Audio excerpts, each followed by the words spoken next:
come up to the podium, ask the questions, instead of passing the mic around. And the second item is, any trustee that's here cannot ask questions. They can observe and listen, but we can't engage, any elected official can't engage, as this should be an open meetings act violation. But outside of that, because we're not taking notes, we're not taking any type of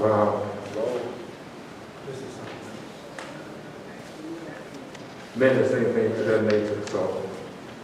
So without further ado, Mr. Finch, if you want to get started.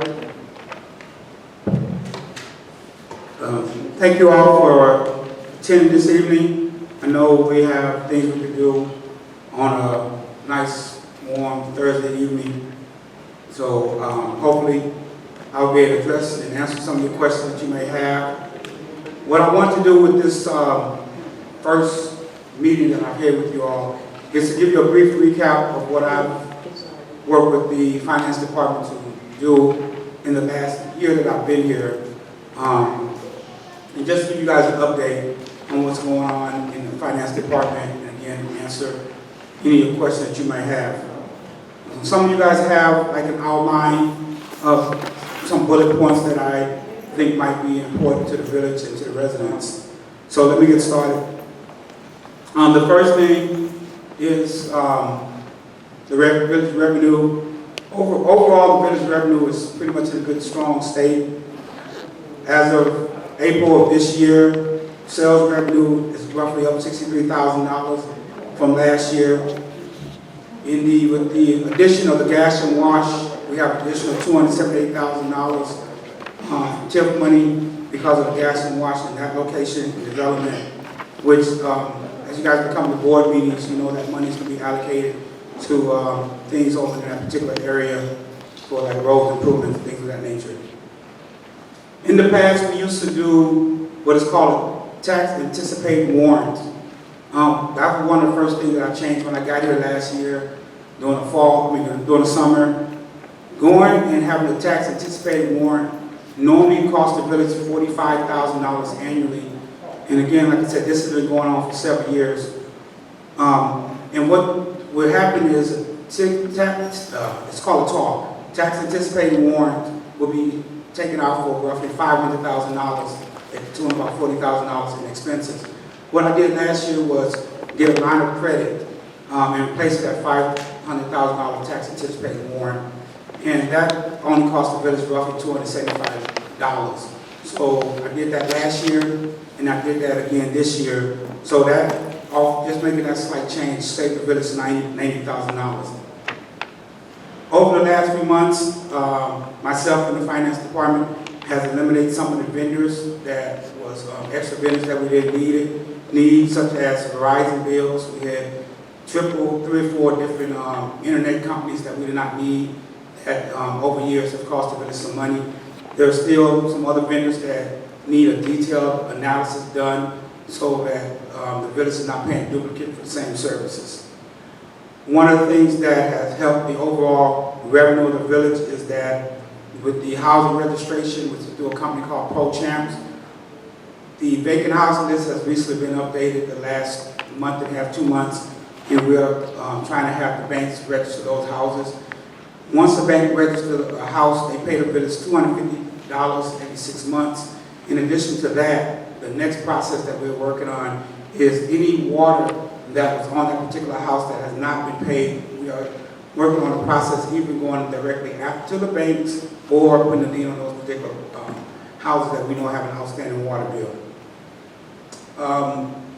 One of the things that I think we in the finance department are probably most proud of, we have a major increase in the water revenue.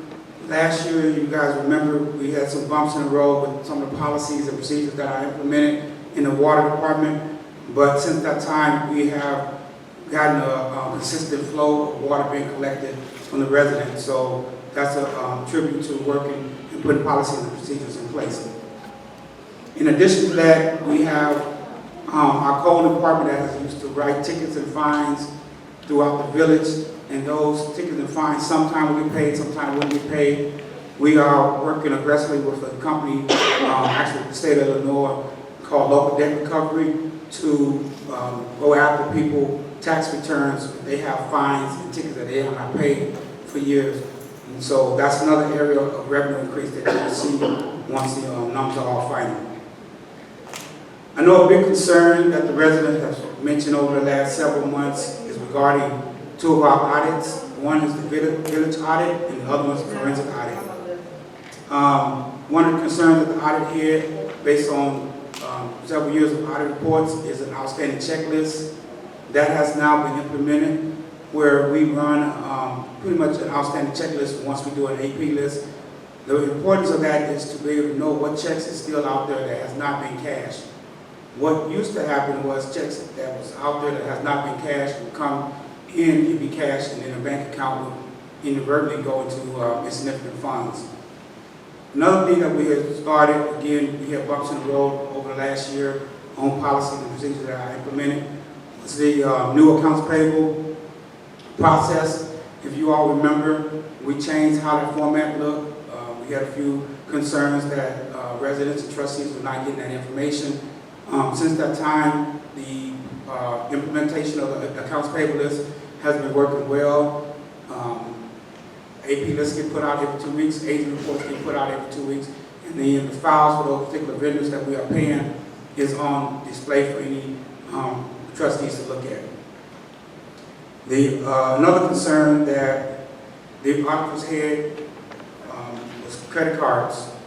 One of the credit cards that was in the village, when I first got here, I canceled that credit card, so that eliminates some of the issues with individuals of the staff using credit cards.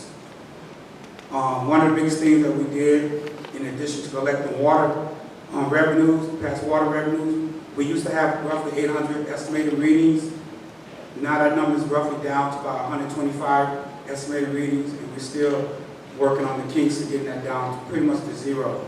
And now we've also, like I said earlier, started consistently cutting water off once a month, roughly the same day each month. And that way it provides some consistency to the residents, and also it prevents residents from getting so far behind on their bills that it makes it almost impossible for them to catch up.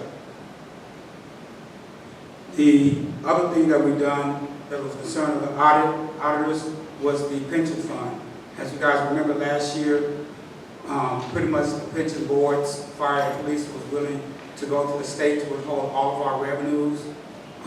Myself working with the pension board, presidents for the fire and pension, we worked out a somewhat an agreement, handshake gentleman agreement, where the village would start paying money into the pension board in addition to the tax levy.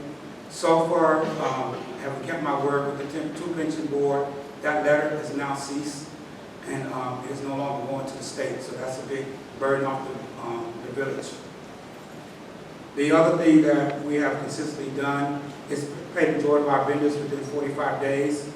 There's a few vendors that might be paid later than that, and that has to do with the cash flow.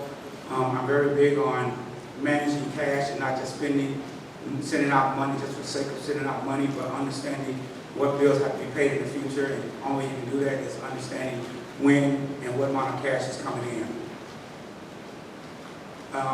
We discussed last year about grants. I did some research with some grants, and it was found out that a couple, well actually one particular grant was placed in an inappropriate account, and eventually we subsequently, the village had to pay that money back to the state. So that has been rectified and no longer an issue. Another concern that the auditors have, if you look at the audit reports, we used to have a lot of audit adjusted entries. And basically what that means is once the auditors look at the financial statements of the village, if they deem things are done incorrectly, they will go in and make a list of entries that need to be done correctly. And previously, that number ran over 150 different entries. So what we've been trying to do over the last year is minimize that. So I'm hoping that once the new audit report comes out for 2020, we'll see a major decline in how many entries the auditors have to do. Because the more entries they do, the more money we have to pay. You guys heard me mention several times, we have over 30 bank accounts in the village. In my personal opinion, don't know why we needed that many. So I've been trying to eliminate some of those accounts. I'm working now to eliminate three more accounts because among the 30 plus bank accounts, we have like 5 different banks. So that's, again, something that put extra stress and burden on the staff to try to manage to keep up with 30 plus bank accounts. So we're working on eliminating those bank accounts. The other thing that I worked on is the DEA account. That was not reconciled to the satisfactory of the DA office out of New York. So myself and Chief White spent some time to reconcile those numbers and get everything clarified for the DA account. Now that's been resolved. There's no issue with the DA account. The other auditor that we work with in residents and members of the body asked about and was concerned was the forensic audit. As you guys know, I made a recommendation for a couple firms last year. We do have a firm now working on forensic audit. As I mentioned then, and I mentioned now, that's a process that takes some time. But I have been in talk with the forensic auditors probably at least once a month. And recently I just talked to them a couple days ago. They should be here, if not in person or on a conference call on the 17th, I think, or the 18th, I'm sorry, the 18th. So that process was started back in February of this year. One of the things that they're looking at is the adjusting entries that I mentioned earlier that was identified by the auditors. Because basically that concern is why is our auditors making entries that our accounting department should be doing themselves. The other things that they're looking for, and I mentioned this throughout my time here, they look into policy and procedures. As I mentioned before, that's something that is very lax in the finance department, policy and procedures. So that's something that they're going to pretty much address. The other thing that they're going to address is the CNA railroad. For some reason, when that account was established, it was money moved to from one bank account and then set up a second bank account. So the question that I'm trying to find out is, as well they're going to try to find out, is why was it put into 2 different bank accounts?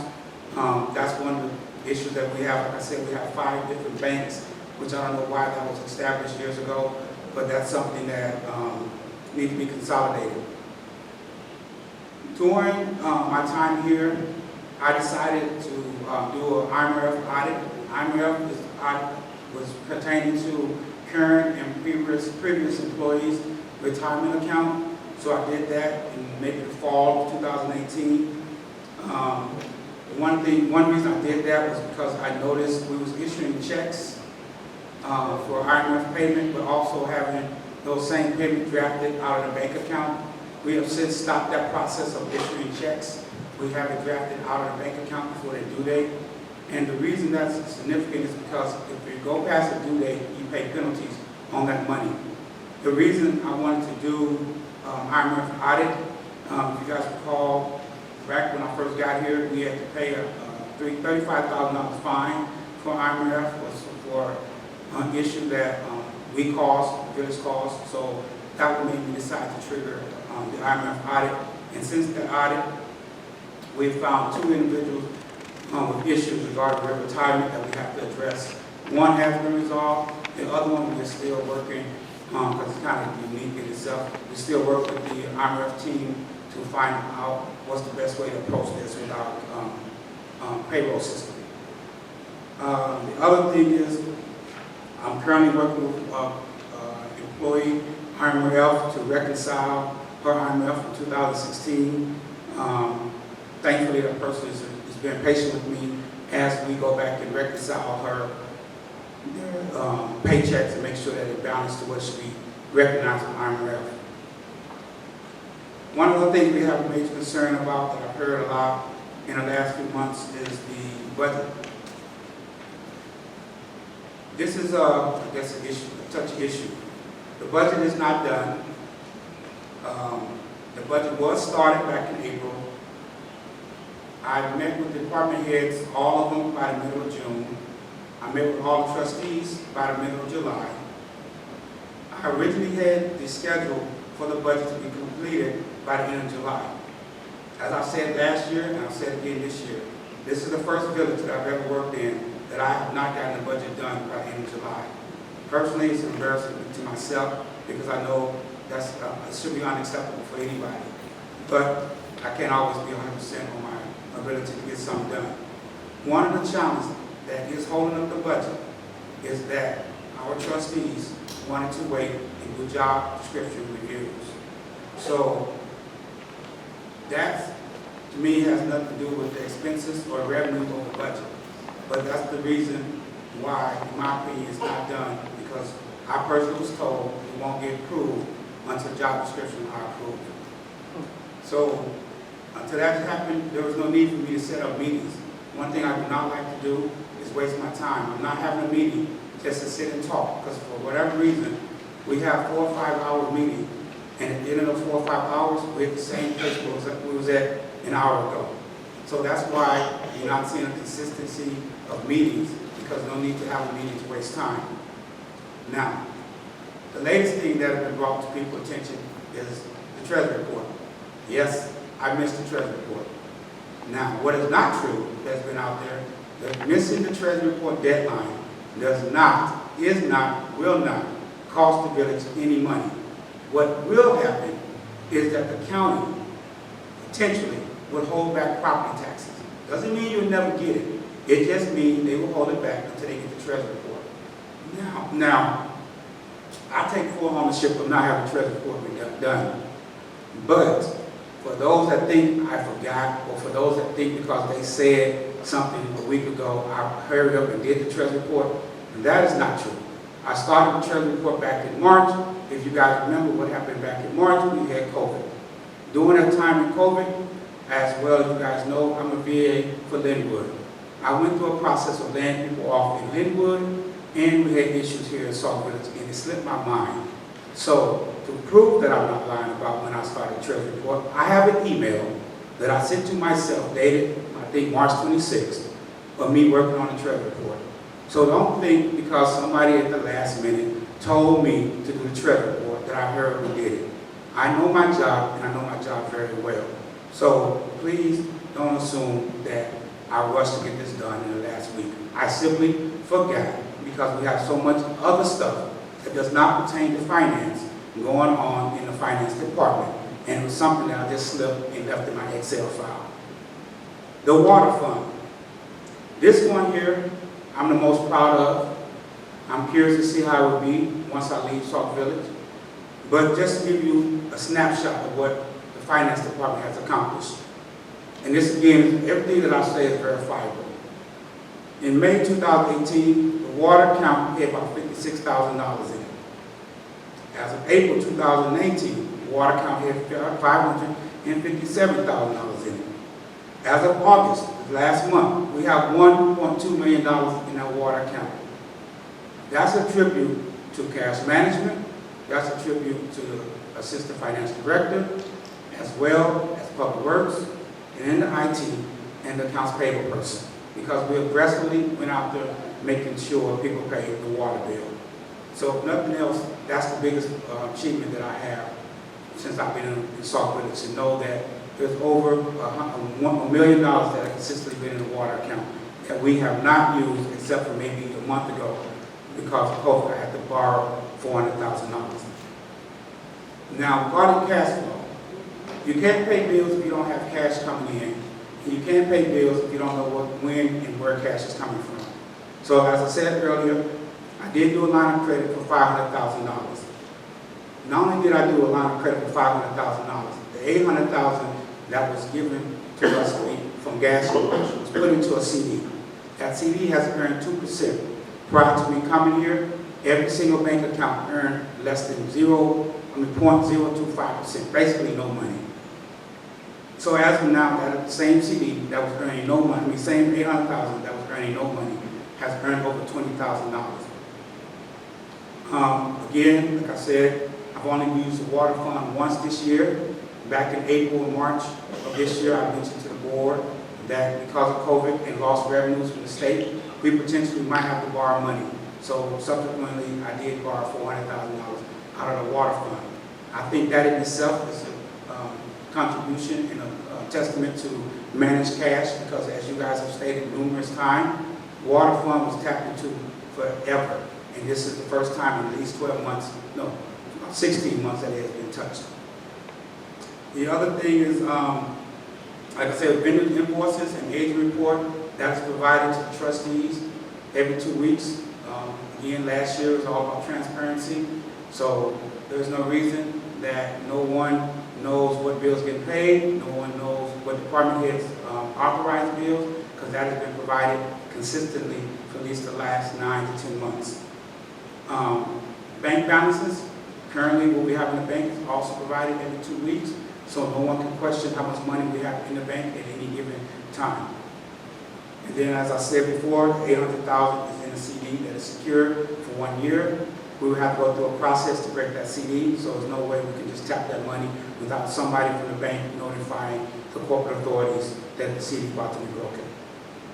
Fire hydrants. Fire hydrant was the very first issue that was brought to my attention back in February 19.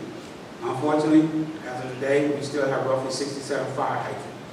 That's not because I didn't do my part as far as allocating this money for the fire hydrant to be fixed. That I put that in the 2020 budget as well as the 2021 budget. I can allocate the money, but what I cannot do is go fix the fire hydrants.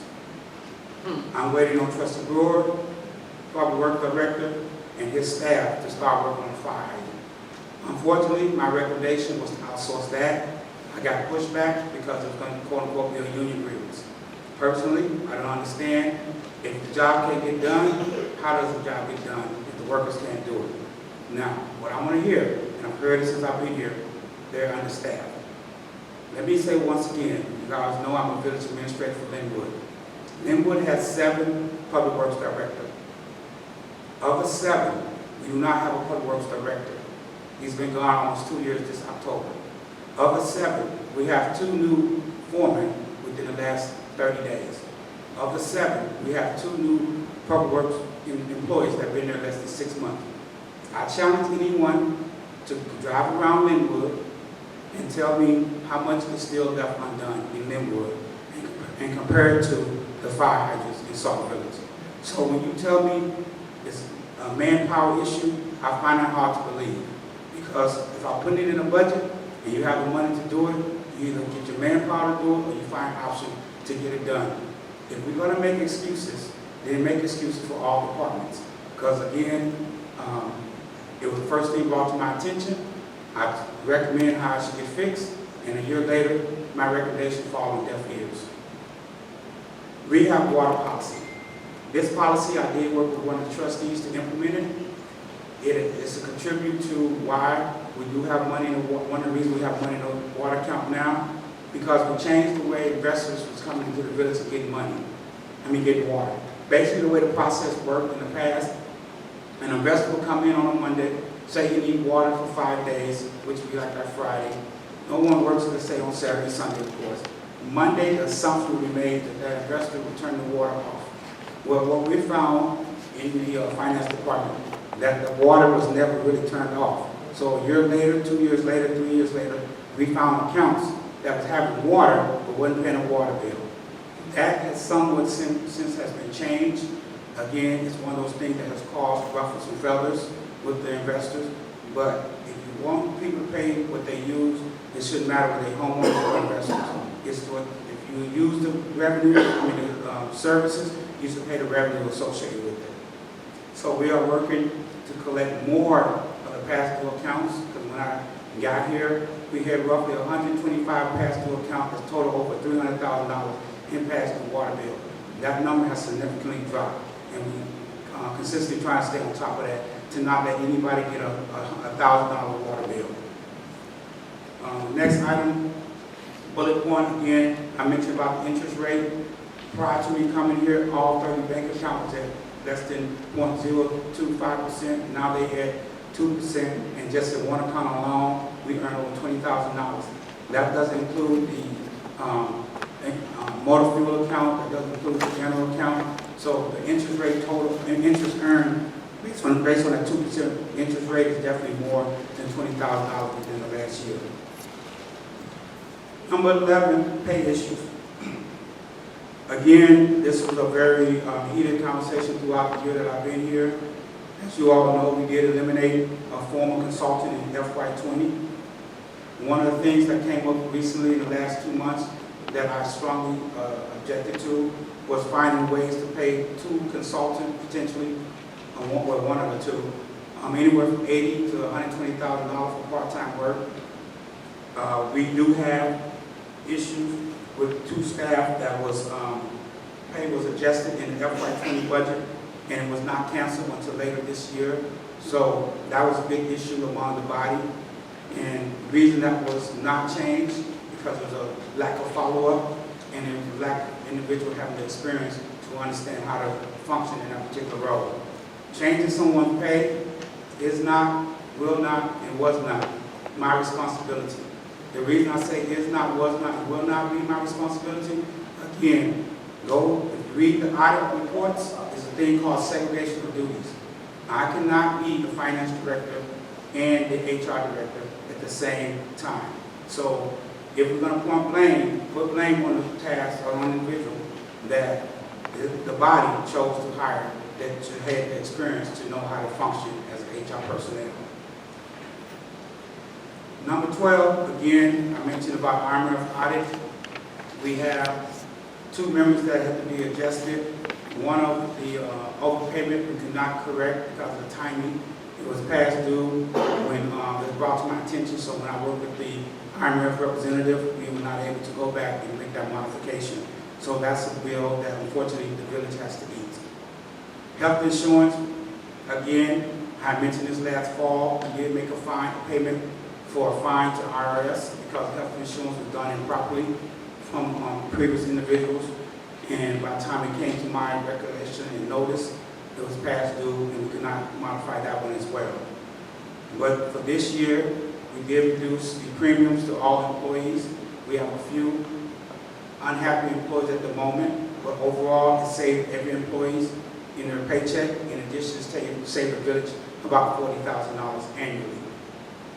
Number 14 is about the water billing. As you all know, we implemented a water billing system from 2 months postcards to once a month billing. We still have some kinks to work out of that, but overall, the design behind that was to, 1, provide a lower monthly water bill due for the residents, 2, to eliminate a staff taking 8 hours to rip postcards up, take it to Chicago Heights Mill, and take it back.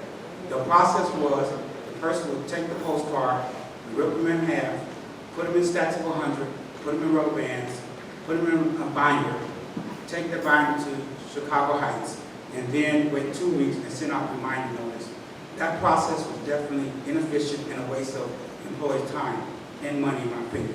So we implemented the water bill system, which roughly costs anywhere between $350 to $400 a month, depending on the amount of paper in the water bills.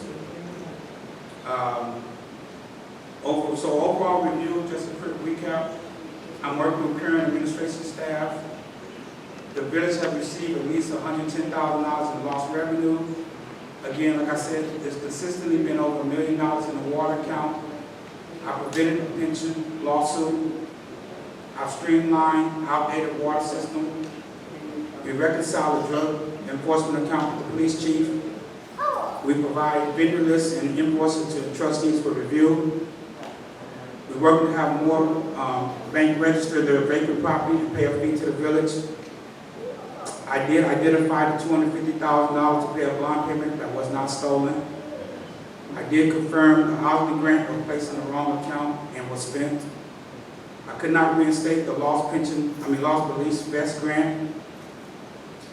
I identified 2 CNA railroad accounts and closed one of them. I'm working to eliminate some of the 30+ bank accounts. I did recently find financing for the Public Works Department to get new equipment in the FY21 budget. I provided Trusted Brewer with full sheet, let me not say I, because I did not. Trusted Brewer was provided full access to the financial system with printable capabilities. The 2018 W-2s were corrected. I did notify the particular employees that was impacted by that if they had an issue with their tax preparer, please let us know, and we would pay them for that additional fees to their accountant. As of today, no one has came to our office to say they had to pay additional fees for incorrect 2018 W-2s. I tried to renegotiate with another garbage company a 14-year garbage contract that the village currently have. That's increased annually at 3%. I worked with the fire chief to analyze his ambulance contract. As you guys know, we have a new ambulance service in town. And from my understanding and what I hear, that ambulance service is doing a marvelous job, especially when it comes to call times. I'm finishing up the 2014 DCO grant information, so that's back on track. So finally, for the future, these are some of the things that I'm trying to work on and get resolved. We just recently had a call with Miller Cooper, the village auditors, so we're working on trying to address some of the repeat issues that have been redundant in the last few audits. Myself and the HR personnel is working to get a new payroll system that's going to be more efficient for everybody, including the department heads, when it comes time for them to submit their payroll. We're also looking into fines collection system. The system we have has been around for 20 years and is outdated. The issue behind that is you write a ticket today, but it doesn't go to the collection agency for another month, 2 months.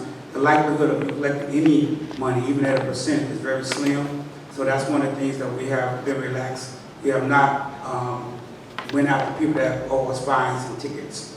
So we're trying to get a new system for that. One of my recommendations, as I said last year, is to hold quarterly meetings with the department heads so that at the end of the fiscal year, no department head can come and say they did not know where they was heading their budget. So if they went over budget, it should already be identified prior to the end of 4/30 of our fiscal year. We do need to continue work on a bank reconciliation. If you guys recall, I said there's over almost 400 bank reconciliation that has to be done on an annual basis. And I'll say it again, that is a lot for one person to do 400 plus bank reconciliation, which is why I'm pushing to close some of these bank accounts. One of the things that's supposed to be happening is reviewing of all contractors, consultant contracts. Again, like I said, some of the vendors we have go ahead. We was double billing just because they're two different vendors or two different companies, but we're paying for the same services. So I think all contracts need to be reviewed and analyzed and making sure we get the best services for the price we're paying. I think I have a great teamwork working relationship with the administration staff. I can say that the young ladies that I work with, I feel like they are my sisters, that I can call and ask them to do pretty much anything that I need done without a gripe complaint. Even if it's 5:30 and they're about to go home, they will stop and assist me if I'm trying to gather some information, even to the point where they will come in and help me out on the weekends. One of the things that I mentioned before to the body is our union contract, in my opinion, is not in favor of the village, not even close. I think that is something that has to be looked at and have to have the attorney aggressively go after and look at these union contracts and make sure that all the benefit is not one-sided.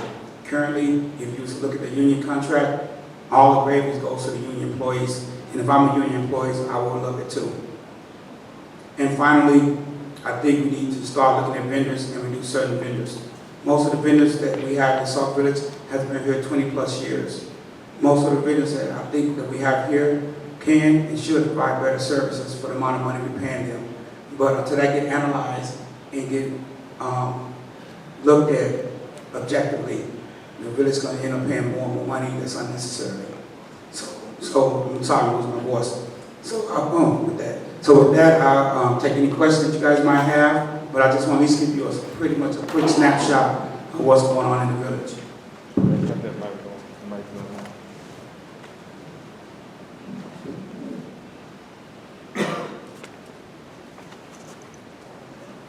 Thank you, Mr. Mayor. Thank you, I'm going to start with the obvious. We'll hear the Can you move your mask for a second so I can't hear you? I'm start with what I would consider to be the obvious questions to ask. Why, in your opinion, has it taken the trustees so long to pass the 2020 budget? When the fiscal year began in May, was it? Yes. Okay. Why do you think it's taken the trustees so long? Well, there's two parts, and I don't want to put it all on the trustee. One is, some villagers have the tendency to just talk and argue. We have things that going on with respect to running the village that's delaying a lot of stuff that does not have anything to do with finances. When I had the original budget plan, it was during a week. Historically, my understanding and what I've been told, the village does their their fiscal appropriation on weekends. Well, when we started that was on Saturday in July. One of the issues were, like I said, was the job description. That came a little later. But we met with all the department heads on a particular Saturday and got their input on their allocation of what they wanted to spend. Once that took place, it was an issue, and somewhat still currently is, job description review. I don't think, again, like I said earlier, that's have anything to do with me knowing finances or revenue or expenses. I just need to know how much we want to pay a person for their, thank you, how much we want to pay a person for a particular position, the news of what they should or should not do, that should be done on the administrative side, not on finance. So I think that's the biggest thing. We have too many involvement with day-to-day operation as opposed to just finances.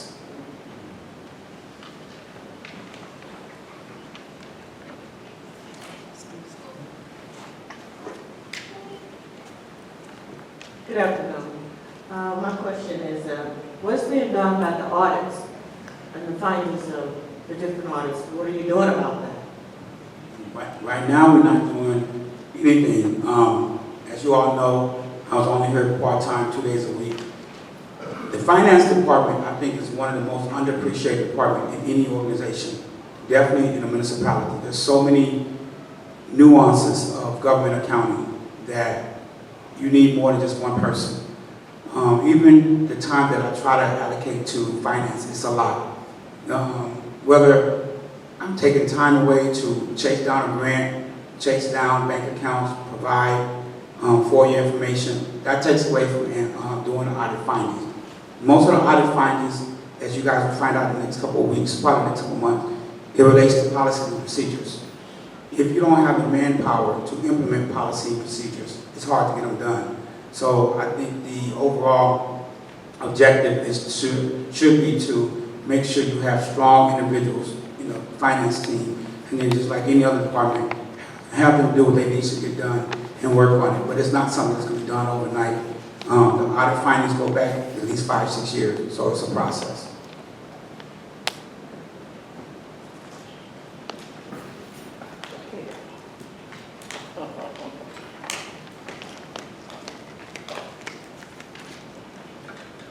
Linda Washington, how are you? I'm good. Just a quick statement and a quick question. Did I hear you say that the budget being passed is being held up because of a job description not being put out, but the job description's out, that's holding up the budget being passed? Yes. That's ridiculous. And I just want to say that I appreciate whoever idea this was tonight, if it was yours. This is the most transparency that I have seen in years. And just the fact that you're here with all of this documentation, answering all of these questions and addressing all of these different bullet points, it is a lot of information to absorb in one night, but I'm glad that you're doing this, and I just want to say as a resident, this is the most transparency that I have seen in years, and it is well appreciated. Thank you. Thank you. If you guys recall, when I used to sit over there, I said that I have no problem providing information. And I'm not going to waver from that. I've always been able to provide information, regardless of what it is. As I mentioned earlier, I pushed for the forensic audit. One, to be honest with you, whatever happened in 2017 has nothing to do with me. When you don't have nothing to hide, or you feel like you can do your job, Why not? I have no problem, like I said before, having residents. I think Ms. Washington, you and I spoke briefly last year, talking to individuals, answering questions. Because at the end of the day, like I said, and I told a member in administration just recently, I work for the residents, and I mean that. You can go check on me from Markham, Linwood, Phoenix, and Robbins. From the mayor to the trustees, they have no issues with me because I have nothing to hide. We might disagree, let me not act like we don't. But as far as information and transparency, you get it all the time. I just think, unfortunately, there's a lot of cloud or mess that hasn't been able to allow stuff like this to come out. And I did decide to have this evening for that reason, because I'm slowly weaning my way away from Sauk Village. When I do leave Sauk Village, what will not happen, as I mentioned last year, my name will never be tarnished, because I know what I've done. I know that since I've been here, Sauk Village have at least, at the very least, got an additional $200,000. And let me say that before I finish. I know people have been issuing about my check, my pay, and all that stuff. Just the tax anticipated warranty alone has paid my salary. This program was in place way before I got here. Again, that's documented. So when people say, oh, he's making all this money, I paid for my salary.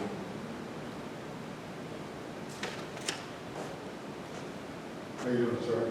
I'm good, thank you. I was looking in your notes that you passed out. Thank you for that. Thank you, man. I really hear you. Thank you.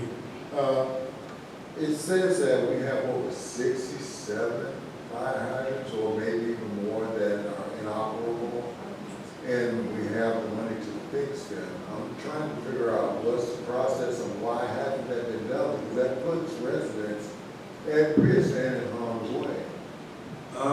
Yes, I did say there's about 67 fire hydrants broken. It's about the same amount that was broken last year when I was asked to look into it. Why it's not getting done, I can't tell you why. I do know that I've heard it's because of the department's understaffed. I recommended to the department to outsource it. I've been told we outsource it. They're going to file agreements. If you guys recall last year, there was a big incident with me, the public works director, allegedly got into a fisticuff, and that was not true. What happened was, in my office, and I said it again, I said it last year, the gentleman, I was told to collect water. I'm a military person, and when I'm told to do something, I'm going to try my best to do it. So the solution was to have this department go out and turn off water, or we outsource it, same way I did in Markham. He didn't like that answer. He felt the water fund was his water fund. He stood up, proceeded to put his hand in my face. Since that time, me and this gentleman do not have a working relationship. As far as the fire hydrant, the engineer said it's cost $10,000 to do a fire hydrant. I know that is not true. This cost $2,500 to buy a brand new fire hydrant. All 67 fire hydrants in Sauk Village do not need to be fully replaced. So you have an issue that the union don't want you to outsource because they want to file agreements, which cost more attorney fees and more fees to them. You have an issue because a member of the body makes excuses that they are understaffed. That should be unacceptable because based on my research, these fire hydrants didn't happen last year or the year before. They've been going on for at least the last administration. So it's a matter of will. If the same amount of energy is put into the finance department, put in public works, as it is put in the finance department, then it will be resolved. If you guys check the videos and the minutes, the one thing that is talked about every single meeting, including committee meeting, is finance. You guys will think, which is why I wanted this meeting tonight, that the finance is burning up in Sauk Village. I can go around Sauk Village and show you a lot more that's burning up.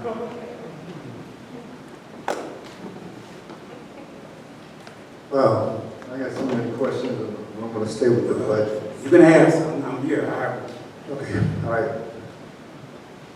Has there been a budget proposed by the trustees since they went past the one that's before them? And if so, is this budget that's proposed by the trustees balanced?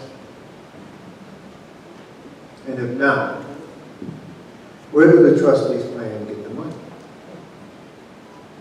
Okay, to answer your question, In back and forth with the department head and trustees, we took our recommendation, that is in the budget now. The budget that I provided maybe a week ago, it is balanced. As far as where the money is coming from, most of it is coming from just normal operation. I think in this budget, there's $400,000 that's being transferred from water to cover general operation expenses, but the budget is balanced.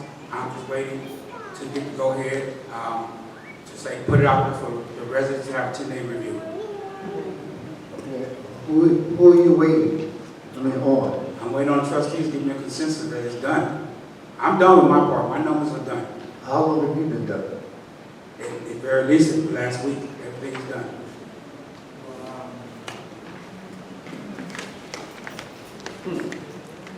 I didn't know we could ask something more than once. So I just want to ask real quickly, because I got here late. I apologize for coming from another meeting. But did you talk anything about the attorney fees and how many attorneys we have and how much money is being spent for attorneys as far as the budget is concerned?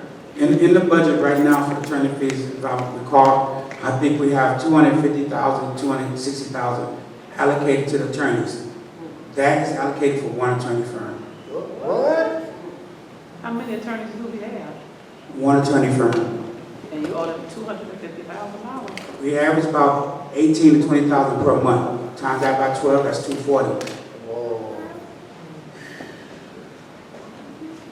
That's quite a bit of money. It's one of those vendors that I say you guys as trustees, residents, to really analyze and ask questions. Okay, I would like to actually go back and talk about the audit and forensic audit. Now, we have to do regular audits. Why is it necessary at this time to do a forensic audit? Doesn't that cost us more taxpayer dollars as well? Yes. Again, if you recall, when I mentioned about not doing a forensic audit, it can cost up to $100,000. Now, because we have a forensic audit, what's not going to happen, you're not going to get your regular audit done until the forensic audit is done. Because the normal audit is not going to finish until the forensic audit is done. So however long it takes the forensic audit to go through their process, that's going to hold up the regular audit. Now, here's the other thing. The auditors do not just work for Sauk Village. They like property management firms. So they have a time. So if they say we're done with Sauk Village audit in October, November, and we can't start again until March, then that's just more delay because they got to wait on the forensic audit. They just push everything back. So over the next few months, you're going to hear that the audit is not done. When you hear that, just ask, is the forensic audit done? Because if the forensic audit is not done, the 2019 audit is not done. 2020 audit we just should start now for this fiscal year that just ended. Probably would not be done no sooner than October 2021. I need to. Oh, please, okay. Well, with regard to what you just said, I would like to know, since it is my money that they're spending, it's our money that they're spending, who determined that we needed a forensic audit? Because a forensic audit more or less suggests that there's some discrepancy or something hidden or something done wrong. And that's what I get. I don't know if I'm right or wrong about that, but usually people think that somebody took some money inappropriately. So who determined that? And then who determined that we needed to spend this money on a forensic audit? And in your opinion, was that necessary? And the last part of it, I don't think it was necessary. Ultimately, I did recommend that we do the forensic audit because, again, if you go back, we went around and around and around about having a forensic audit. Residents, trustees, but not wanting a forensic audit. I'm the type of person, again, if you have nothing to hide, put it out there. I don't think we should waste the money, but if it costs us to even things out and have a working relationship, then so be it. Yes, it's cost unnecessary money, but I'd rather be able to work together as a team and move the village forward. The trustees, against more than not, the mayor didn't want voted to approve the forensic audit. We went through a process of 3 forensic audit firms. I asked each trustees which one they recommend, da, da, da, da. So we voted on the one, Sickage. Sickage is a very well-known, well-respected government accounting firm that's named nationwide. So that's how the process came. The reason, as you said, the essence of a forensic audit is to believe that there's some kind of fraud or misappropriation going on. Again, back to the $250,000, the lack of transparency that I was saying from the finance department. The notion was that in 2017, there was improprieties going on in the finance department. Now, again, I recommended the firms to move forward with forensic audit, but as I told the board many times, let's just say, the mayor did something wrong and gave the directive to the finance director at that time. There's a thing called plausible deniability. If he does not have an email, a signature, or anything like that, and that finance director chose to make an illegal transaction, how is that going to stand up in anybody's court that he was fearful of the mayor? And that's why he did it, because he had years of experience. So that was the notion. So when I tried to push back on the forensic audit, I was telling them it does not make sense. Because even if the mayor told me to do something, if I'm not getting anything in writing, I'm not doing it. When I leave here and you guys ask for transfers and this and all that, you will find paper trail, you'll find my signature, and you'll find emails. Because I want to show why and where I did what I did. And that's why I don't think we need a forensic audit. Because it goes back to the person that was here that, for whatever reason, believed that person never made mistakes. Ms. Caution.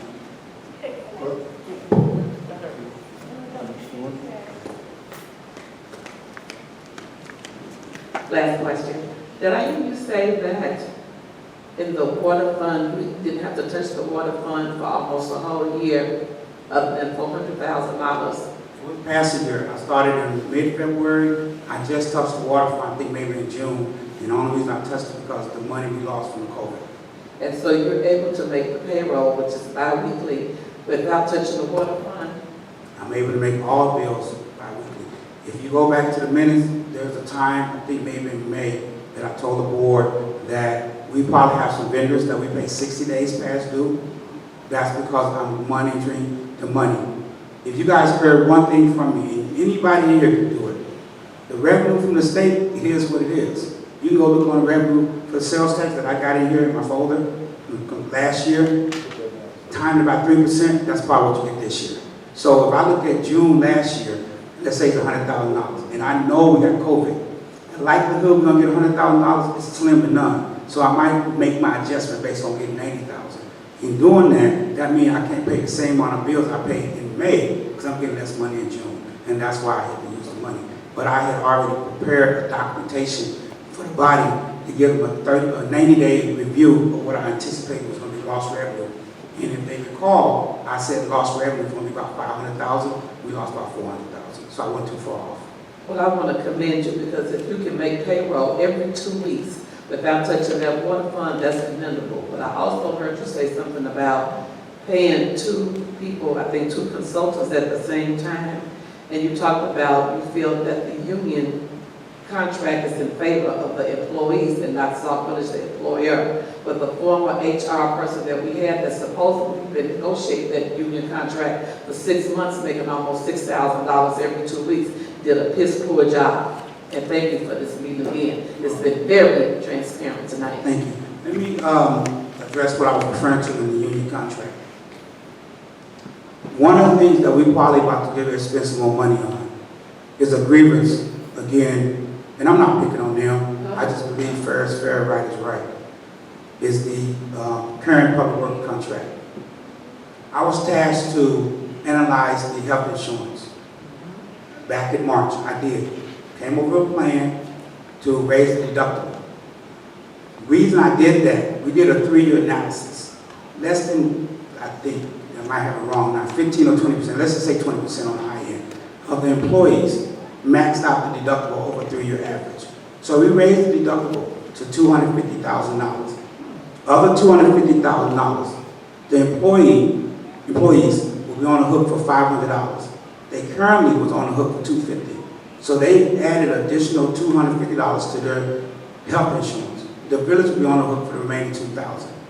But in their weekly paycheck, they saw a decrease anywhere from $6 per 2 weeks to $30 per 2 weeks. And currently, the old way, they was paying for prescription drugs, generic prescription drugs. With this new proposal, they're not. So not only do they save money weekly, every 2 weeks, they also save money on prescription drugs. Unfortunately, the public work employees balked at it. Now, this process started back in February under the old VA, because he asked me to look into it. They pushed back at it to the tune where now we have it in place. They probably filed a grievance, and whatever happened with the attorneys that we have, that we paid $240,000, there's going to be additional fees for them to represent us in court. I don't think that's right, that 7 members of a department in this village hold hostage the other 34 employees. I made my case very strongly to the attorney, to the board, about a month ago. Now, they're going to say, oh, we paying more money. Again, nothing I say, I cannot back up. I have the spreadsheet. I had a meeting with them, not once, not twice, not 3 times, but 4 times. And you know how many of those 8 people showed up at those meetings? 1 time was there more than 2 people. The first 2 meetings, 1 person showed up. The third meeting, 2 people showed up. The 4th meeting and the final meeting was with the insurance broker. That's when they showed up and all hell broke loose. The young lady called me devastated. She was felt like I set her up for that meeting. I didn't organize that meeting. The current VA organized that meeting. And because he was not involved with the process, could not articulate what the contract with, the new health insurance was really detailing to the employees. So that's going to be something that's happening in the future. Now, one of the things with the HR consultant with her bills was they typically on her hand, more likely. If y'all remember, I said before, it is not my job to tell somebody what they worth. Hell, I feel like I'm worth $100 an hour. If somebody willing to pay me, I'm going to get it, just like you guys feel y'all worth so much per hour. But the problem comes back in because you have 3 union contracts that they all different. They have different years that they in, they have different perks. There's contracts that after 3 years, they got like 5 weeks vacation. Where's that happening? So there's a lot of stuff that I think that she tried to do with pushback, and because there's no unity and working together, it was, oh, she just too mean. Just like when I was trying to make changes. Oh, Mr. Finch making adjustments, Mr. Finch making changes. Well, if you step back and be open and honest, the problem was already there. You just asking a professional to come in, assess the situation based on their experience and make recommendations. The question is, do the village want to make changes? Because up to this point, collectively, the village do not want to make changes. And I'll say this before I answer another question. I grew up in Memphis. My uncle had a farm. And as a kid, I never understood why he always told us, don't wash pigs. So we go wash the pigs, and they go right back in the mud. Unfortunately, if we don't change this cycle, Sauk Village, in my opinion, can stay in the financial mud that it has been in for years.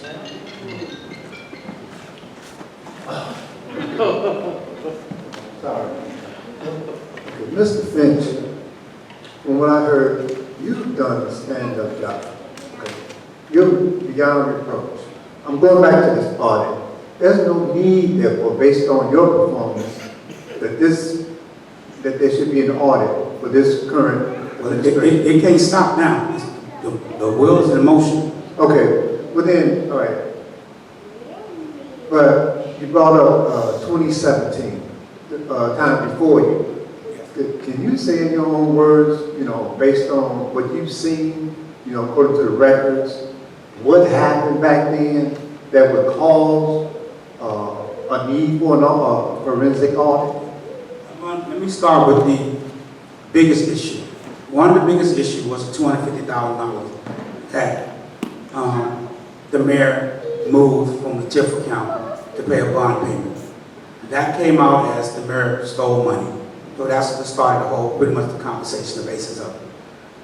What happened, the money was moved out of the TIF. Normally, you do not take money out of TIF because it's restricted. Within 2 weeks, the money was replaced back into the TIF. Because every December, we get money from Amalgamated Bank. It's due with the administration. So about roughly mid-December, you get $250,000. Again, that's something that's been going on for years. So that money came back to the village put it back in the TIF. The bigger problem was, and this is why, normally I don't do it, but this is why I could pat myself on the back with what you said, Ms. Washington, is managed cash flow. Every year, bond payments are either due June or December. So the question is, no one would tell me the answer. Why was that money not put aside for a bond payment that has happened during this person's time over the last 8 years? Because they took 8 years, they should know. They're just in the budget that you guys can get to see. When you go to the last page, it shows all the debt. In the Excel file, it shows you when payments are due. So that's the question that should have been asked before we got into a forensic audit. Why wasn't money put aside for a bond payment that comes every year around the same time? It's like Christmas, it's going to be there. So the other thing that I noticed, like I said, with the IRS, that was a payment because we did not properly fill out the health insurance. When President Obama did Obamacare, you have to fill out certain paperwork and submit it. That was not properly done. The village got a fine of $30,000. Why wasn't it done? I do not know. The other fine that we got, and this was not in 2017, I would say 2018, was an IRS fine because we paid the individual retirement funds based on sick days. Sick days are not to be paid out and given IRF. But like I said, when I tried to rectify it, it was past the grace period. So looking at 2017 with the Osling grant, the transfer of $250,000, the insurance piece not done correctly, that's just the biggest thing that was the issue. It was more policy and procedure and having people really understanding government accounting. That's why when you guys hear people tell me don't take it personal, I do take it personal because we have young ladies right now that was thrown into a position to learn their job when every person that was there, and I'm going to say it, via the mayor terminating them, via them putting in their resignation, well, within a matter of months, everybody in there was brand new, learning a new system, learning a new job, learning the toxic environment of government, but yet, to this day, those same individuals are getting tapped. So when you hear trustees say, for me not to take it personally, how can I not? Because since day one, the administration of this department, from the front window to the back office, has getting attacked.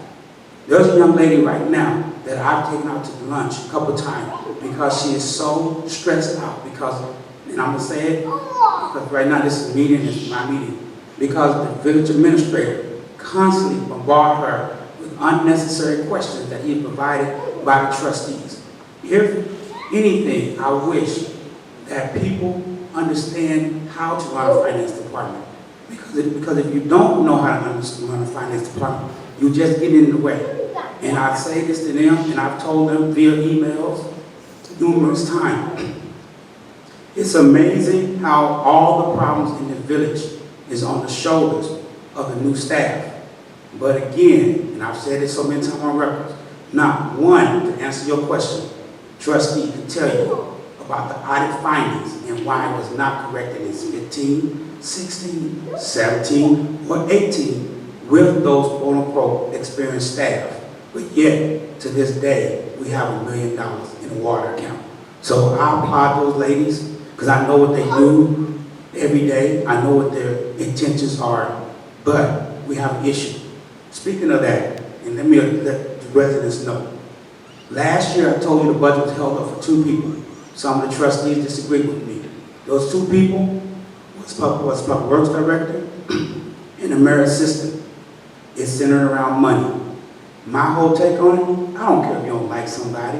If they get the job done, they get the job done. I can sit right here next to a KKK person, as long as we get the job done. You don't say certain words to me, I won't have a reaction, but we can get the job done. One of the things that we're discussing right now is whether or not we're gonna pay everybody a 2.5% raise, but the ladies, full-time ladies in administration. I've told the board, I don't think that's right. Now, before any board member say I'm lying, I have emails, because again, I don't say nothing that I cannot prove, because I do know social media is a beast, but we have those issues. Those are the issues that's holding up the budget, because we're worrying about the wrong things. We're worrying about, well, this is the mayor friend. This is a perfect example. The new economic community development person. I know, everybody assume I know him. I don't. I never worked with him. I never grew up with him, none of that. But because I guess we both black men, we have to work together. Those are the things that's holding up the budget. Unnecessary stuff that has nothing to do with finance. As far as 2% raise, if it's good for half the village, it should be good for all the village. No. I have one more question. No, I don't. I got more than one more question. But I'm gonna ask one. I have time. It seems like there's some underlying motives with regard to how things are being done, and they're going outside the proper protocol with regard to procedure. I know, in my opinion, that when this new trustee board took control, that they had action line. That's just my opinion, and I see it with the way they get things done. There's always been preference in politics. You know, friends get favors. Even the trustees who accuse the mayor of having a friend in place have family on staff. So it's not uncommon. But with that being said, it should not interfere with the process getting done and the taxpayers receiving the adequate services and protections of their monies that they surely need. Nobody's here millionaires. We all here and we struggle to pay our bills. And that should be considered by the very people who sit up at that podium up there, because they have to pay bills as well. We have a you say regional garbage disposal contract of over 14 years with a 3% that accrues annually. Now, it might not make sense to some people, but to me, this is going to spiral out of control at some point within these 14 years. Just say, for instance, if our bills that we're taking in averaging out to about $60,000, and then we owe them $65,000 in the next year, we owe them a 3% on that, but we still only getting into 60. So over a matter of 5 or 6 years, that increase has double folded over what we actually have to pay. Where does that money come from? Well, that money don't come from you guys. What?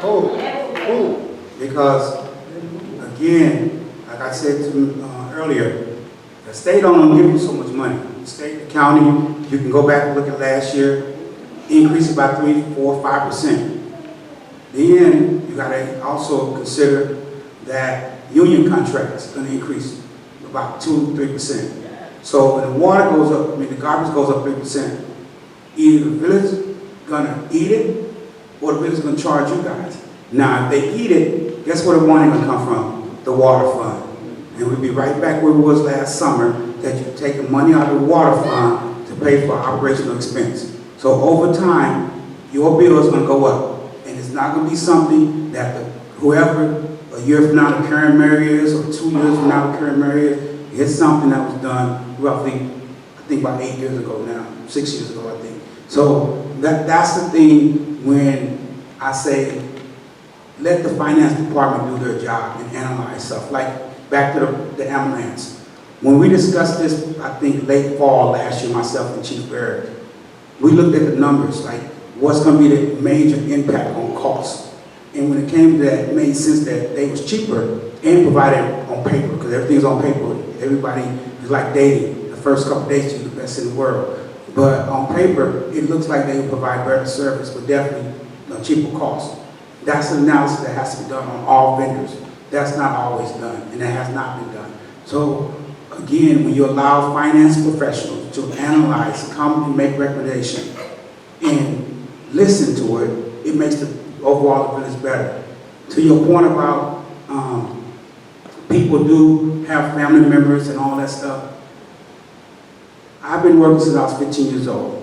People that I've worked with that are great at what they do, I will call them to work with me somewhere else. That's not uncommon. That's how you build an organization. You go get people that have the skill set to do it and get the job done that you want done. Now, the flip side of that, if you feel those people are not competent, once they get in the job, there's a process that you go through to terminate them. But you don't harass them. You don't intimidate them. You don't use your title to make it seem like they are beneath you. Unfortunately, like I said, the young lady here, people, I'm going to go back. Last year, when I got here, it was said the environment was toxic. I can tell you, in the last 2 months, it's way more toxic than it's ever been. I had something happen to me last week that has never happened since I worked at 15 years old in Great America. For the first time, I was told I was getting written up, and apparently he did it, by the village administrator.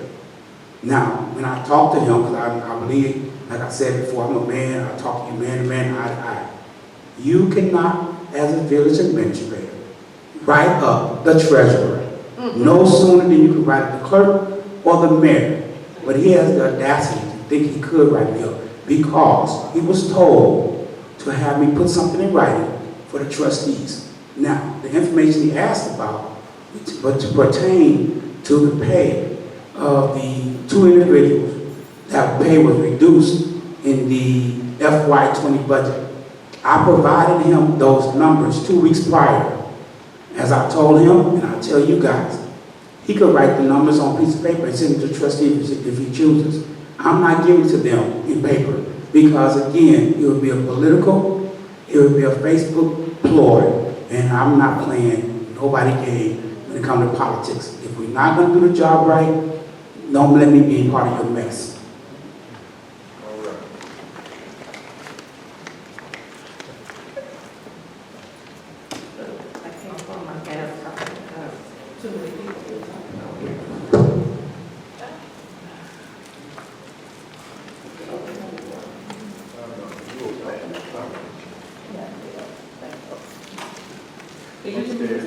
Yes, ma'am.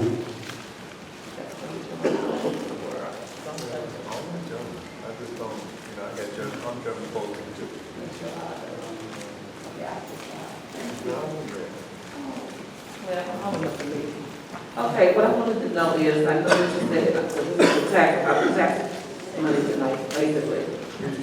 Okay, ma'am.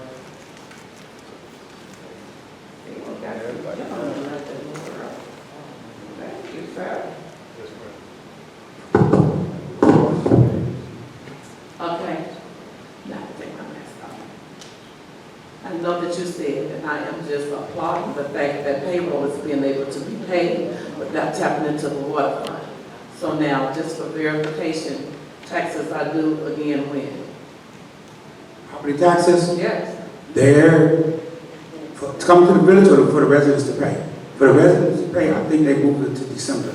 Okay, so when that tax money come in, would that be a surplus to our budget? Because we're able to make payroll right now without going into the water fund. So when the taxes are paid coming up, would that be a surplus to our budget, or is that money already targeted to pay for something that we have, like agent reports or whatever? It's somewhat targeted because toward the end of the end of the calendar year, less other state revenue comes in. So, like the beginning of the year, the state sends us majority of income tax because that's when everybody files their income tax. The latter part of the year, we get less income tax. So basically, the state revenue goes up and then slowly come down. As it goes down, we get more money from the county. So in every 6 months that you pay your first installment, your second installment, as that money trickles in, it balances out what we get from the state. So all in all, it's not a straight line, it's just up and down. It goes back to monitoring your cash, like you just said. So me knowing that October, November, December is typically a slow month, that means I need to now have money put aside, because I know in December, even though it's October, I got a big bond payment to do. I can't bank that I'll get all my property taxes. I can't bank on how much that property tax is going to be, because you don't know. One of the things that Solid Village has been doing over the last few years, which is why we're trying to get these vacant houses done, is if you look at the audit, your property tax collection is declining. Last year, I think Solid Village collected 73% of the property taxes that were available. And if that number decreased, that's money you don't have. It's no different than you all of a sudden your boss come in one day and say, I'm gonna take $1 from your paycheck. That's not the same money you're gonna get in 2 weeks. So it's the same kind of principle. Thank you.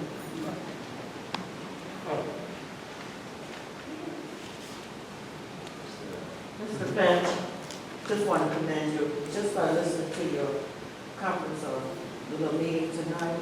You've shown this village a lot of things. And once they lose you, they lose a good thing.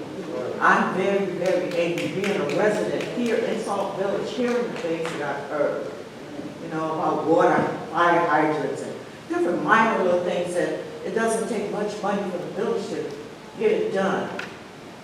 So the problem really is not you, nor is it our mayor. It's our trustees. We need to get someone in here that say that we can trust to take care of Salt Village. We live here. This is our home. A lot of us are retirees. I'm a retiree. They came here to this village because I liked what I saw.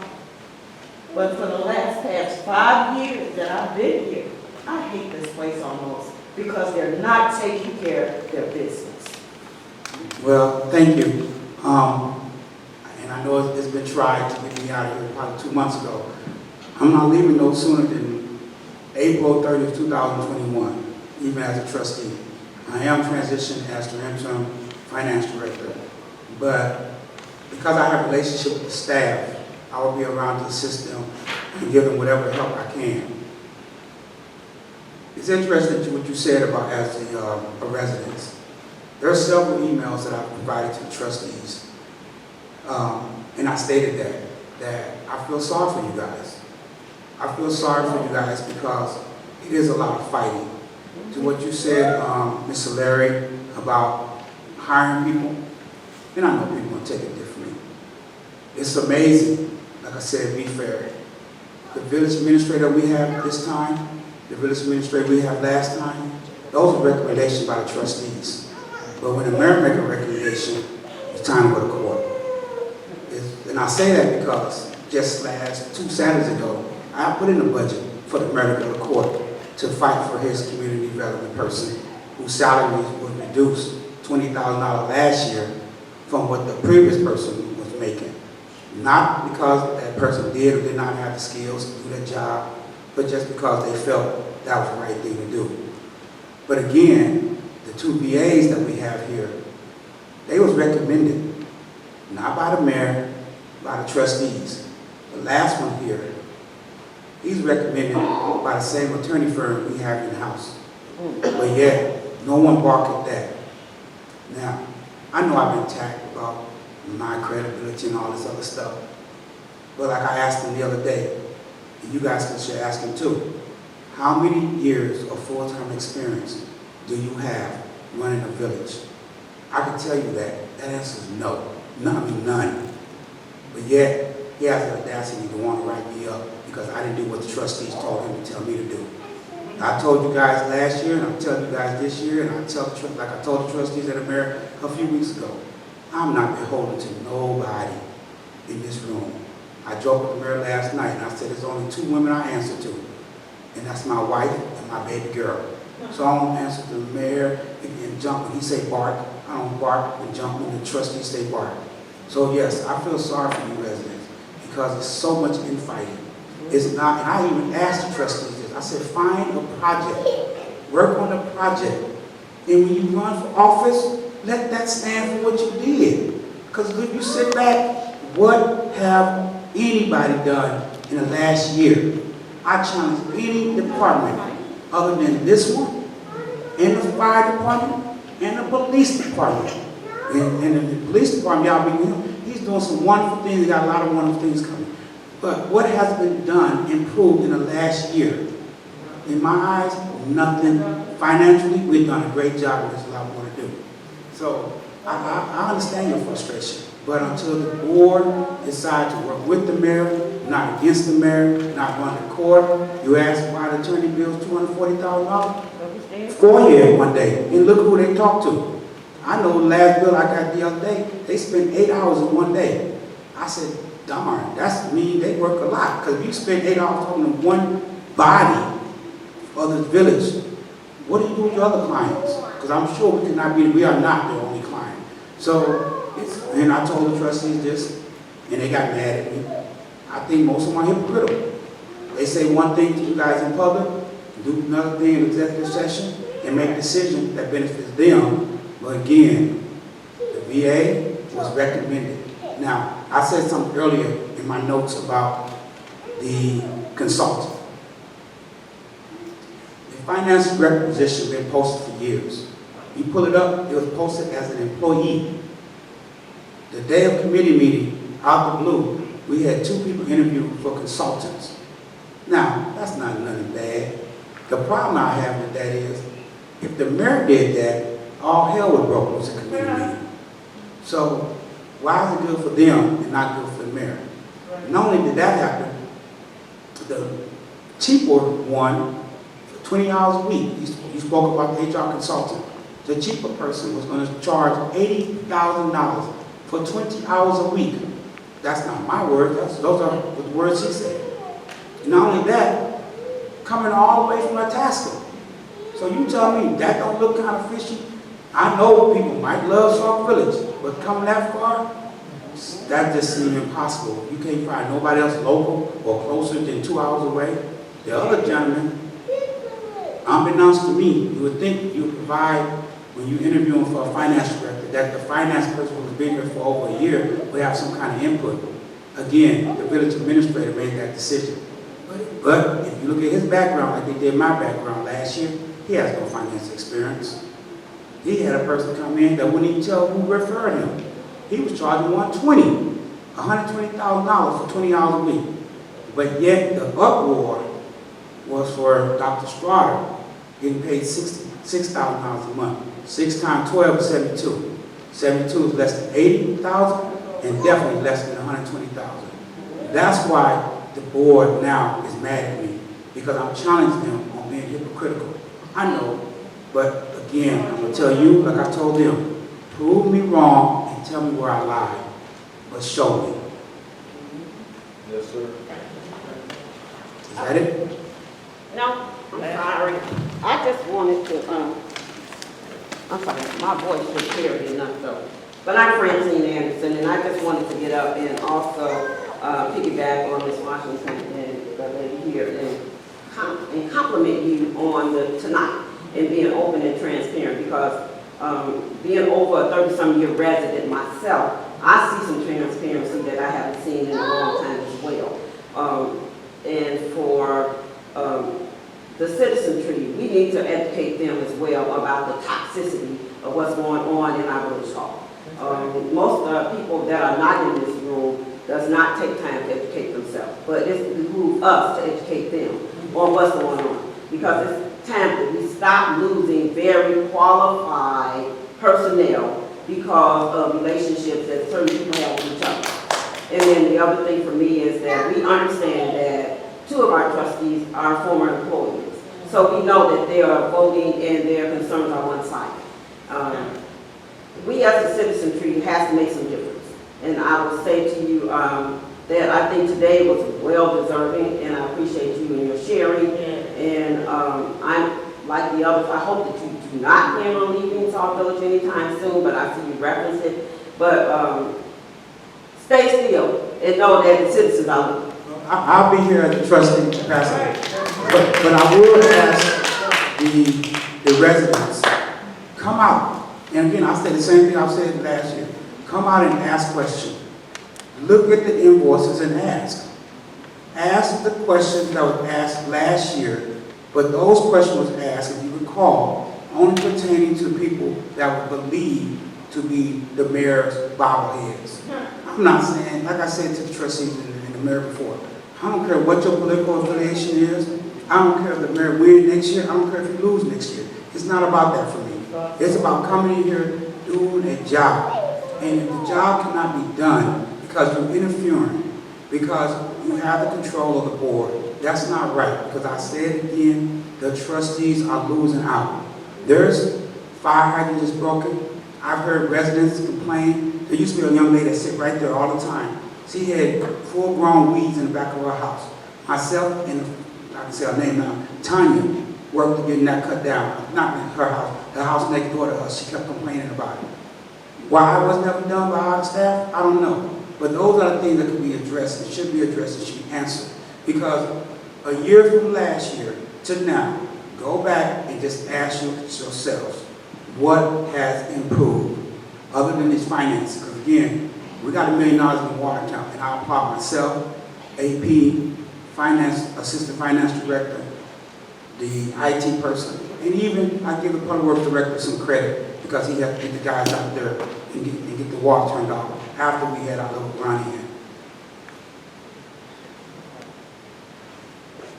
Mr. Finch, I commend you for your patience dealing with these idiots. This is stupid for people to get elected by us and then think they got power over us. They don't have any power. Racism has no place in politics. I don't see black and white. Whenever one group prospers, the next group is supposed to prosper right along with it. If the mayor does something that benefits the black community, the white community is going to benefit as well. The rules aren't written to say that, like they used to be in the old days, you can't use this washroom because we'll call it. It's not like that anymore. Everything is written up to the equal opportunity of all residents, or it's supposed to be. But I've seen in this very room where you take money from one person, that person just happened to be black, like you say, cut her salary $20,000 and then give this man a raise. He just happened to be black. Maybe he just happened to be, or maybe it stinks of racism. These people are hell-bent on putting things back the way they were, and I'm hell-bent on not letting them. And we need to come together. And we need to have some of our own people. This thing is turning into a black and white issue. And I don't have a problem with it. And I'm not going to sugarcoat it and say that it's anything other than that, because I've seen the behavior of some of these trustees. The only reason I can't verify it absolutely is because they have black puppets that do their bidding. And that's insidious to me. Why would you do that? Why would you do that when you see the needs of the people? Why would you be so selfish as to try to escalate the wealth of people you favor and decrease the wealth of the ones you don't, even though the ones you don't may be even more qualified than the people you want to get to? Our money is being outsourced.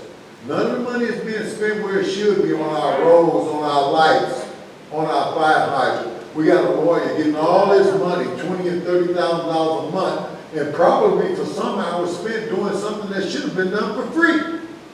With regard to FOIAs, why is he doing that? Why is he being allowed? Why is he getting so many phone calls when they know what he charged per hour?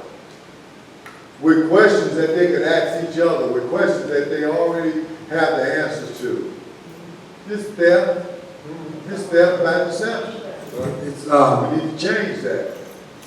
It's interesting that you said that last part with respect to FOIAs. We do have a volunteer person that does FOIAs free. It was questioned by me if we secretly paid a person. The answer is no. Now, they're verifying that. I want to look at the payroll every 2 weeks, which is fine. Because again, you have nothing to hide, show it. But that was one of my questions. Why would you pay somebody $165 an hour to get the information, come to us, ask for the information, we send it back to them to provide the information? That's not how it's normally done.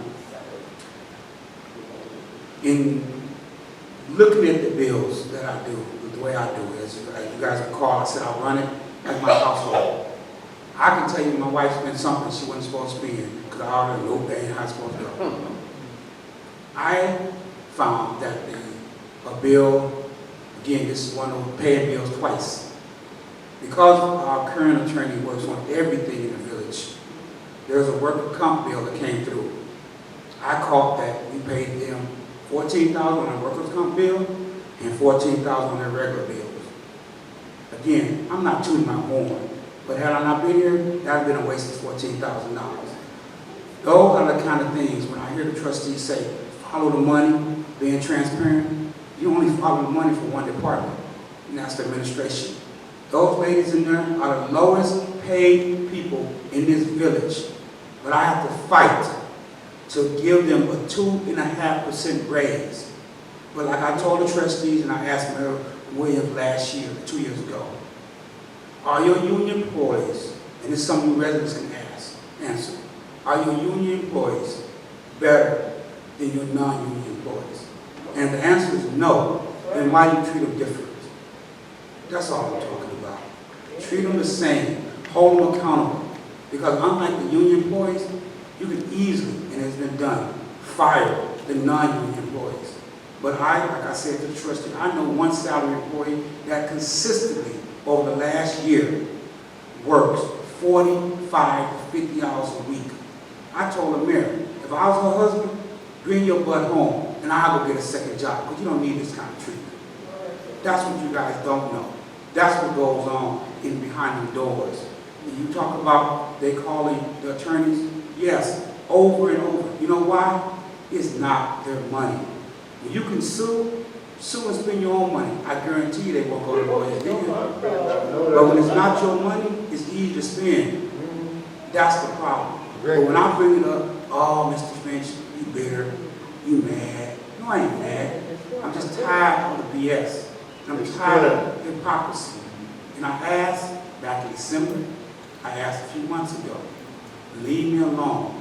But when you come after me, and I said it last summer, please come to guns loaded, because my cannon's gonna be loaded. So if they take this personal in this meeting, oh well. I was a trustee that mentioned something to me last week. I didn't say your name, and you must be guilty. But now when I bring up that person who you said was doing a great job, that lets me believe you knew what he did was wrong. But you ain't never spoken to the board, you ain't never spoken to the residents. But the slight thing you think I did wrong, you want to magnify it. There's why the trustees that been here in 2017, why did they wait till May of 2019 and ask about a surety bond? I never stole money from y'all, but the treasurer did. You had two before I got here, not one treasury bond. Not one finance director had a treasury bond. Why? But all of a sudden, Mr. Finch sitting in that seat, he got to have a treasury bond, surety bond. Unbeknownst to them, I brought it with me. Because I know my job, and I can do it well. But again, am I a little pissed? Yeah, I'm pissed. Because there's so much that I can do back there, and I got so much interference. There's people in our system, county system, that have no business in our county system, but they come out here and say, I'm not getting information. I personally gave that person 400 pieces of paper, and yet you still ain't getting no information. No, you're not getting the information that you think can indict the mayor. But again, if his name's not on it, it's the one person that you think is a great superstar that's going to get indicted. Now, let me say this last part. I did the IMRF audit, unbeknownst to probably most of the trustees. There's also an FBI audit going on. That's going on because of something that happened in 14-15. But yet, they know. Trust me, they, at least I know personally, 2 of them know about it. But no one talks about that because they're going to implicate the prior administration. I don't care which administration did wrong. Wrong is wrong. Exactly. Yeah, go ahead. Okay. This is what I want to say. Before you transition out of South Village, if you can find some money for these vacant homes that need to be demolished, I speak on behalf of the residents.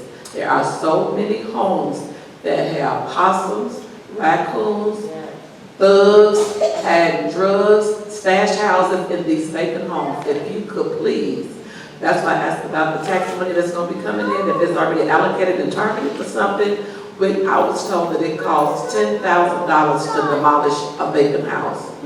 That's true. It's about that much. So I don't know how many vacant homes we have. I hear it's over 400, but I promise you, there's at least 100 that are rotted out, not boarded up, that need to be demolished. I don't know if there's some grants or what we can do, but before you leave, if you could just get rid of some of these demolished homes, I would really appreciate that on behalf of the residents.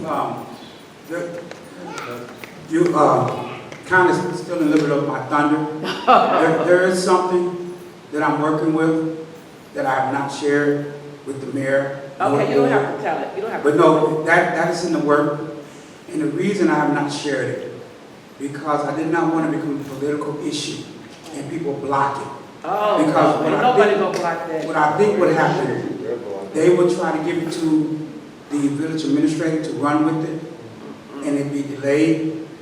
There's an email that we sent out, maybe myself and a former community developer, I think maybe last November, December, to the attorney to ask for these 10 houses to be looked into. I think just maybe the last couple of weeks we have approval to get 2 of them taken care of, but that has been in the works. And there's something that relates to a grant that I'm working with somebody.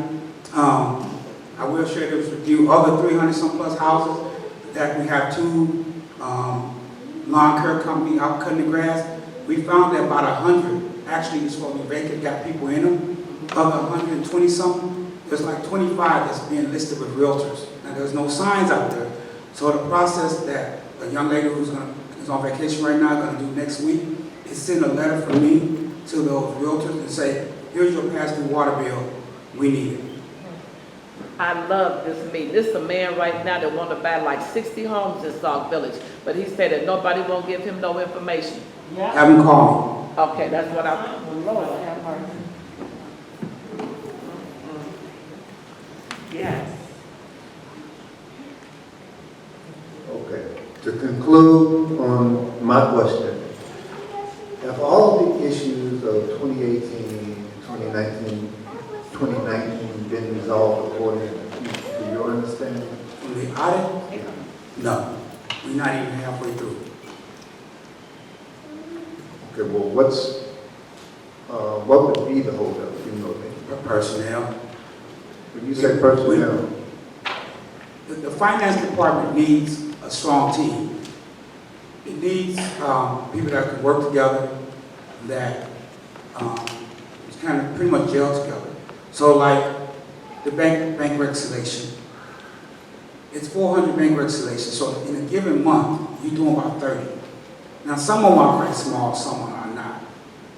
But if you're doing the bank recs and you're dealing with residents and their complaints, and you're dealing with vacant houses and the investor complaints, which as you guys know, some of the investors in town really don't like any changes. We had a lawsuit on that recently. That takes up time because there's no level of respect, in my opinion, level of I appreciate the value. It's hard to get somebody to work past 8 hours and they on salary. Because why would I give you more when I know you don't want to pay me more, not even a little bit? When I know you don't even want to pay me what the last person in the position was doing, and everything was not perfect. It might have been good, but not perfect. That's the problem. When I got to Linwood, and I can only go by what I experienced. When I got to Linwood, our city hall was outdated paint-wise. Counter was red, the setting was red. My entire staff came in on a weekend and painted the whole building. I guarantee you, nobody in this building, even for threat, can get any young ladies to come in on a weekend. Because why would they? That's the problem. When you don't have a team working together, it's like rowing a boat. You have the front going this way, you have the back going this way, and all you're doing is going in a circle. And that's what Sauk Village is doing, going in a circle. And until it stops, you're not going to move forward. Until you stop, even if you don't like what the mayor is doing as far as the personnel, give that personnel time to fail. It's called a job evaluation. 90 days, do the job or don't do the job. But hold all department heads accountable. Don't make excuses. Like I said, I have nothing against the public works director. Hell, I just found him $225,000 to finance to buy some brand new equipment that he had in years. So it's not personal. It's just how you pick and choose who's worthy of this, who's worthy of that. There's a $61,000 machine, and this pisses me off because I talked about it last year not to do it. And the mayor and the board overrode my opinion, and that's to the right. But there's a $61,000 machine that's sitting in the building that collected dust. You want to know why your roads ain't getting fixed? Because that machine ain't moved out.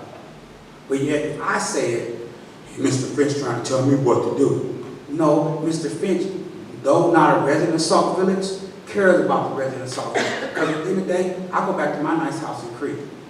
I know if the neighbor dog bark too loud, I ain't got to worry about telling my neighbors to cut the dog, stop the dog from barking so much.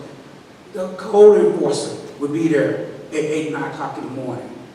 And so until everybody is held accountable, until you guys make everybody accountable, until you come every week and ask the Public Safety Committee how many fire hydrants getting fixed, it's never going to get done. Because the energy is worried and focused on the finance department. Oh, they paid too much money. Well, when I was doing this, we was doing that. Okay, you were. But according to the audits, you wasn't doing the best of the best. And that's why I think we have issues. Good I job. guess that's it. Thank you. I'm going to be doing this once a month because as I transition, I want you guys to know what's going on. No questions off limit. If I make mistakes, I'll own up to them. Like I said, the treasury report, it is late. I honestly forgot about it because I was spending time doing other stuff, correcting problems, answering. Like I'll give you an example. When I talked to forensic audit the other day, the word is, and I'm going to say this and I hope everybody listen, as conceited and cocky as my wife thinks I may be, one thing I do not have is superhuman power.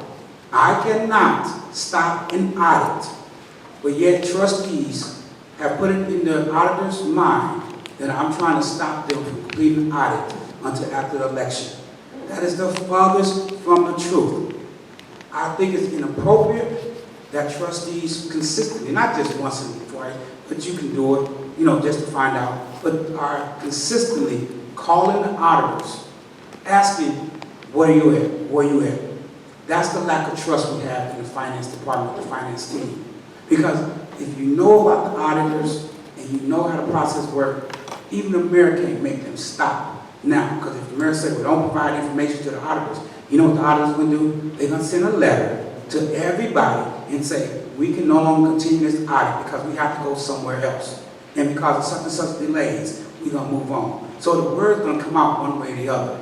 So I wish those kind of games we stop with people calling the auditors thinking that I'm trying to block it for the mayor because something they trying to find what he did wrong and all that. Let it come out. Let it come out in the wash. And now, finally, and I'm going to leave this on this one. The reason that is important, relationship I built with employees and vendors. I'll give you an example. Today, I called Home with Disposal because we had a lady move out her condo last week. She left the dumpster last Tuesday. It got piled up with trash all over the place.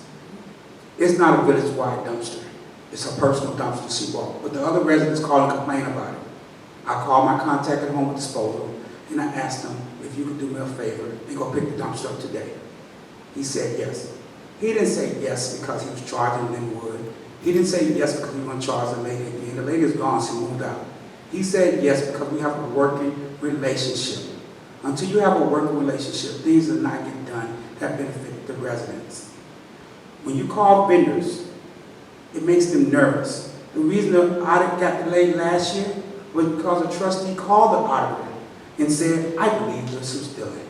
Well, when you say that word, they got to stop what they're doing and investigate because they're not going to lose their CPA license just because you think they should or you think they're not looking at things. They're going to investigate and make sure that the thing is done correctly, which is why they're not going to finish the audit until the forensic audit is done.